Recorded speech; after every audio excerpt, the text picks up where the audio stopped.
Yeah, he's got it. We are live. I remember. You guys didn't remember that. You probably don't remember that. Remember what? There used to be a commercial, was that live or not? You remember? Don't know what that is. Technicolor. Call the meeting in order, please rise. Stand for the pledge. Pledge allegiance to the flag of the United States of America and to the republic for which it stands, one nation, under God, indivisible, with liberty and justice for all.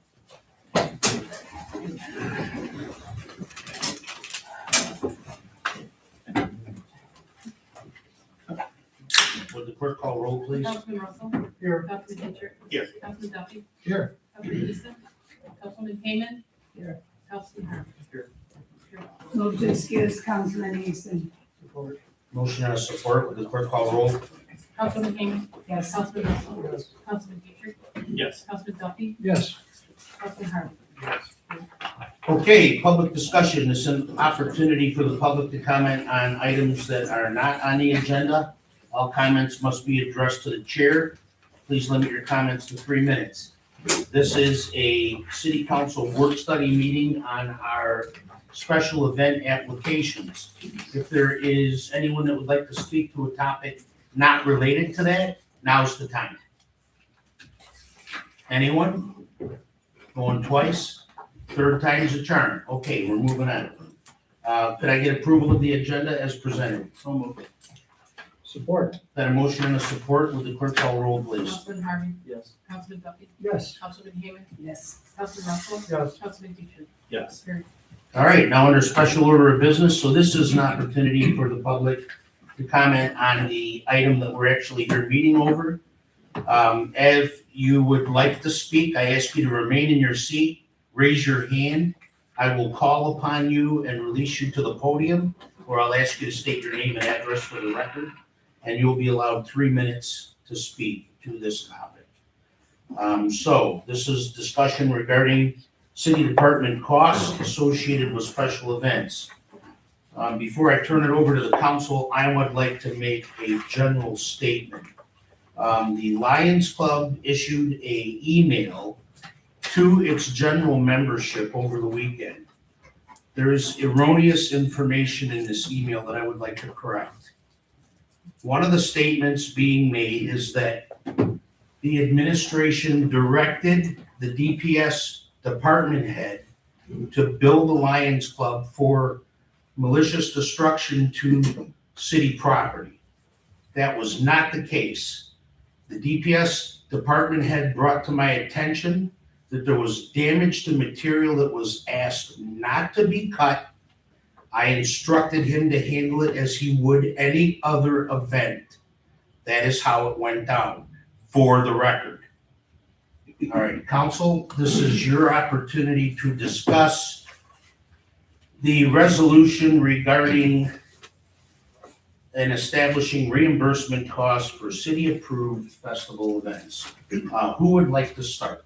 Do we have the sheets? Remember, I asked to have them set aside. Oh, do you not have your, Dave, do you not have them printed? Yes, I knew I wouldn't have. All right, hang on, I'll I'll give, share with you. Full share with you. I see who's got hers. I'll share hold with you. on, he's got extra right here. Oh. I always get extra. Just ask, here you go, it's coming your way. Thank you.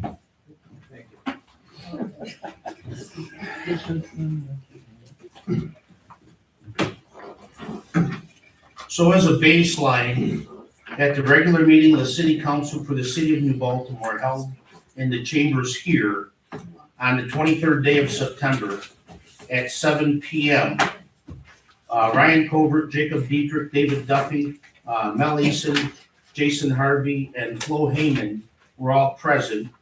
None were absent, whereas the city has numerous festivals and events throughout the year which are beneficial to the promotion, advancement, and development of the city on behalf of its residents and businesses. And whereas the city incurs additional costs above and beyond the normal costs associated with police services to host these festivals and events, and whereas the city wishes to continue to provide services to ensure the public health, safety, and welfare surrounding these festivals and events, but it is subject to budgetary constraints. Now therefore, upon motion by Councilmember Duffy and supported by Councilmember Dietrich, be it resolved that those approved festivals and events within the city necessitating additional police services with overtime costs incurred by the city to provide these police services as a condition of approval, 25% of overtime costs based upon officers' hourly wage plus benefits shall be paid by festival or event organizers after the festival or event has occurred. It is further resolved, the city of New Baltimore shall bill the festival or event organizer for said overtime costs, and same shall be due and payable within 30 days thereafter. It is further resolved that in the event the festival or event organizer fails to pay, same in a timely manner, approval of their festival or event in subsequent years may be withheld until payment is received. Any and all resolutions in conflict herewith are repealed only to the extent necessary to give full force and effect to this resolution. There was a 6-0 vote, and it is what our current, I read this so that everyone in the audience is aware. This was the only amendment made to the special event application on fees. And this was done 2 years ago? Okay, very good. So council, the clerk has prepared for you and the department heads from DPS, from the police, and I believe we have fire in there as well. No fire?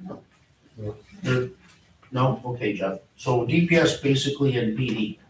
And there are breakdowns that you can see for labor, for different festivals, for pretty much everything throughout the year. It shows setup, tear down, what the total hours are, what the labor costs are, and where we really have not been paying a lot of attention is equipment costs. And that equipment, upon years of use, requires replacement, and sometimes to the tune of $100,000+ or more.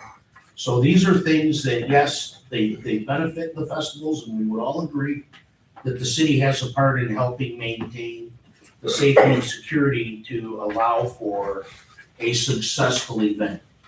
So with that being said, the reason we're here tonight is because as we are coming into budget season, and we're preparing our budget for the next fiscal year, which starts July 1st, we're finding more and more that our overtime costs are getting out of control. And our general fund just can no longer absorb the hit that it takes to its overtime for DPS and PD. So this is why we're here tonight. And I've kind of set the foundation for a conversation amongst the council. Again, I would advise the general public that at any time in our discussion, you would like to interject, please just raise your hand and I will appropriately insert you in the conversation. I just ask that we all remain civil, we have a decent conversation, and I can assure you one thing, no action is going to be taken tonight. This is purely a work study. All right, council, I open it up to the floor. Who would like to start? Mr. Chair, I'll go first. Okay, Mr. Harvey, I recognize you. You have the floor. So I did a little research. So our community promotion yearly budget's $100,000. We were given the sheets here by the clerk.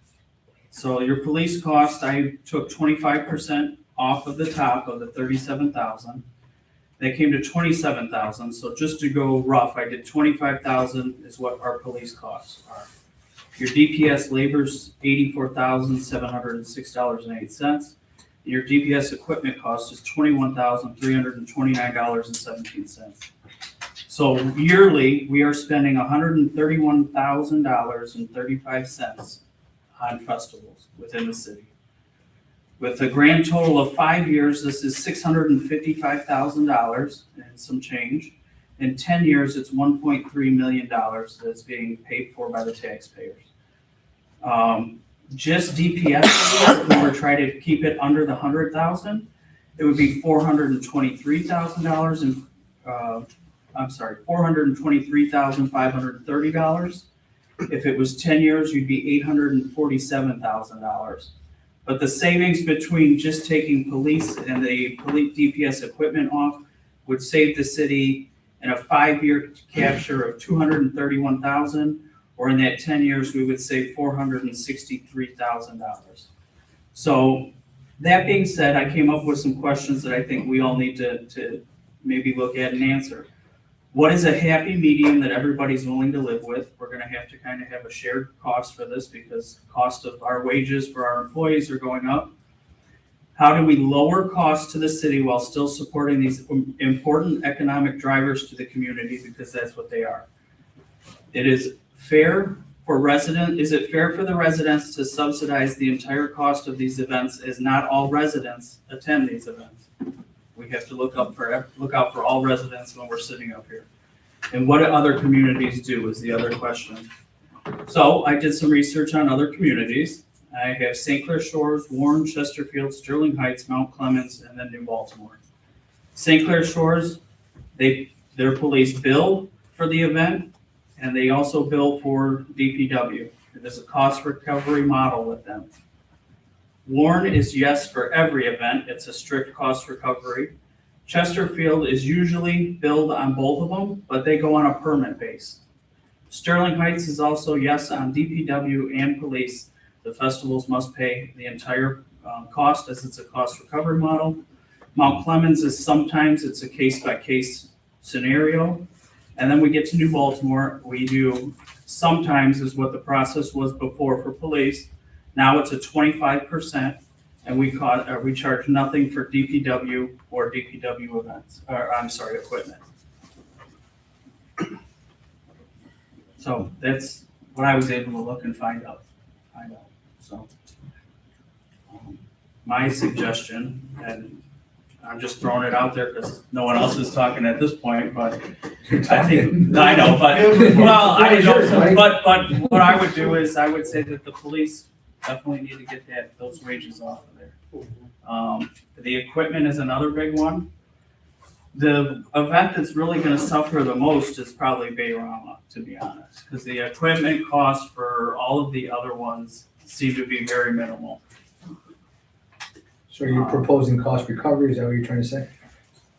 I would say cost recovery except for DPW labor at this point in time. Because then it would keep it Same under, as the PD. it would keep it under the 100,000, which we're budgeted for with the community promotions to kind of keep it all within. And what I would suggest is that the DDA, since they are all about economic driven for the downtown area, is maybe they do a grant process to help with the festivals. And so it would be a grant process with festivals that are local only, that would go to the DDA and request a portion of funds, whatever the DDA thinks or deems is necessary or best practice, and they could recover some of those costs. So cost recovery, isn't that a whole 100% of the cost to be recovered? Is that what Well, you're asking? I am for? not asking for a complete across the board cost recovery. I'm asking for police and DPW equipment. So it's 100,000. No, that's Trying to figure it out, because if you have $46,000. You got $84,000 in labor costs. for That's DPS. DPS labor. I said equipment. Equipment's 21,000. And your police is 25,000. So it's 46 and some change. 58 and change, but okay. Just a minute, Tim. Thank you. So you want to do equipment at 21,300 and 37,000 for the proposed, or last year's, or this year's, 25 for the police. And I would hope that the DDA would come up with some type of, I'm just trying to figure it out. I don't know if you have 25% in there or what, so I got, on here, I got a 3747, oh, yes, you're right, Dave. I did take the 25 off. and then the 21,300, so that's a 58,000. 50. And you So, want to leave the DPS cost at Before I 84,000. I'm sorry, Dave, go ahead. I didn't mean to cut you off. So in labor cost for the DPS is 84,000.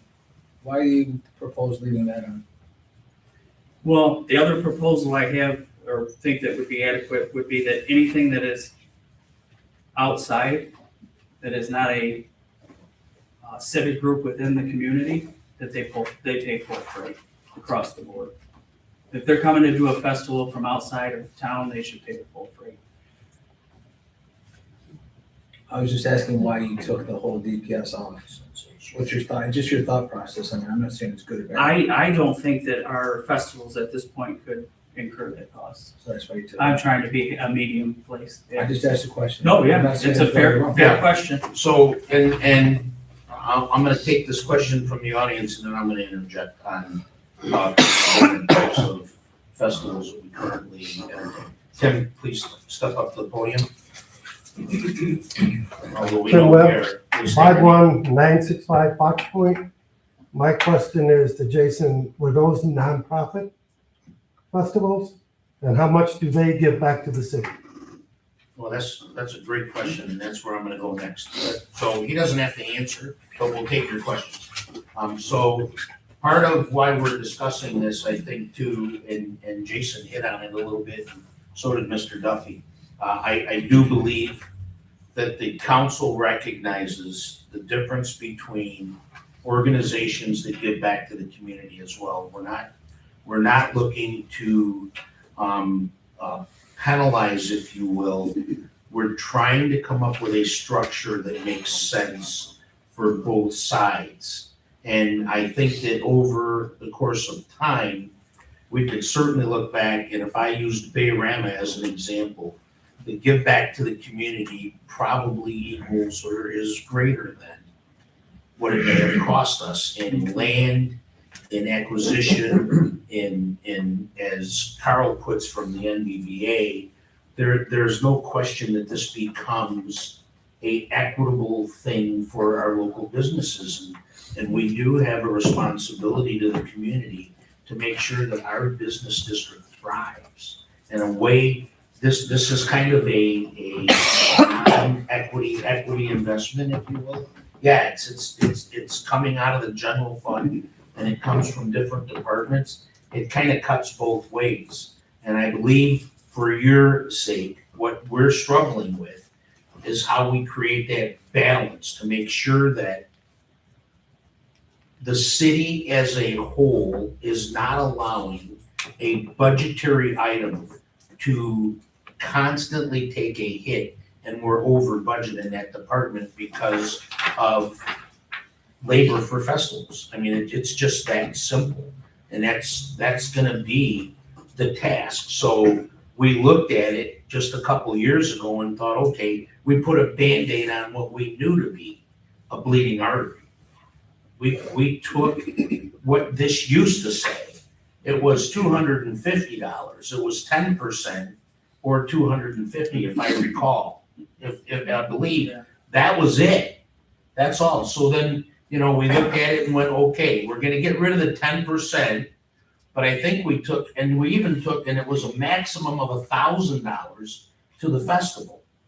So at that language, at least we tried to come up with a formula that was amicable and somewhat palatable to swallow, but it still isn't correcting 2 years later what we see in our budget as shortfall in that area. So I will yield back to the council for discussion because that's what this is tonight. It's open discussion. Nothing will be decided tonight. There is nothing that will be said here that's carved in stone. We're going to take all this information from this work session and hopefully come up with information that will help us put together a schedule that works for everybody. Flo. I would just like to point out that by FBI standards, our police department is understaffed. And if they were at full staff, just automatically the overtime would decrease. Also, I understand that we have a decrease in reserve officers from what we used to have. That's my first point. My second point is, I don't know how many people here are aware of all the things that Bayrama has done for this community. First of all, when we're talking about benefiting the whole community, Bayarama purchased Festival Park and developed it and then gave it to the city. Bayarama purchased the Roberts Livery down there on the waterfront, and that became our beach. Bayarama, just at their last meeting, we voted to replace the playscape at Oran Park because it's no longer safe to be used. So I think that that we need to think about the benefits to the taxpayers. Full disclosure, I'm on the Bayarama Committee.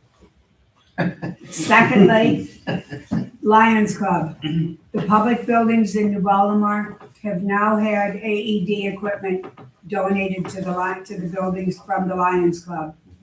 The Lions Club have donated electric bikes to the PD. We donated to drones to the fire department. And that is not the first donation that the Lions Club has made to both the PD and the fire department. So when we think about the benefits for all the citizens that don't go to the festivals, we need to think about the overall benefits that both the Lions and Bayarama have given to this city. And I also want to speak about the music in the park, park. People love it. It's free. The music is free. The MBBA puts that on, and that's free.